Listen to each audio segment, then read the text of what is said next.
Legal notice ಕೇಳಿದ ರೈತರ ಮೇಲೆ ಹಲ್ಲೆ. ಆರ್ಯಬಸನಕೊಪ್ಪದಲ್ಲಿ ಉದ್ವಿಗ್ನತೆ. ಕಲಘಟಕಿ ತಾಲೂಕಿನ ಆರ್ಯಬಸನಕೊಪ್ಪ ಗ್ರಾಮದ ಬಗರ್ ಹುಕುಂ ಸಾಗುವಳಿ ಜಮೀನಿನ ವಿಚಾರವಾಗಿ ಭೂಮಾಫಿಯಾ ವಿರುದ್ಧ ಗಂಭೀರ ಆರೋಪ ಕೇಳಿಬಂದಿದೆ.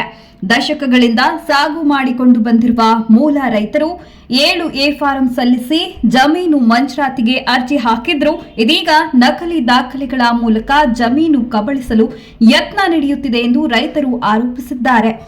ರೈತರ ಹೇಳಿಕೆಯ ಪ್ರಕಾರ ಜಮೀನಿನ ಮೋಚಣಿ ನಡೆಸುವ ಮೊದಲು ನಿಯಮಾನುಸಾರ ಲೀಗಲ್ ನೋಟಿಸ್ ನೀಡಬೇಕು ಎಂದು ಕೇಳಿದ ವೇಳೆ ಕೆಲ ಭೂಮಾಫಿಯಾ ಸದಸ್ಯರು ರೈತರ ಮೇಲೆ ದೌರ್ಜನ್ಯ ಹಾಗೂ ಹಲ್ಲೆ ನಡೆಸಿದ್ದಾರೆ ಎನ್ನಲಾಗಿದೆ.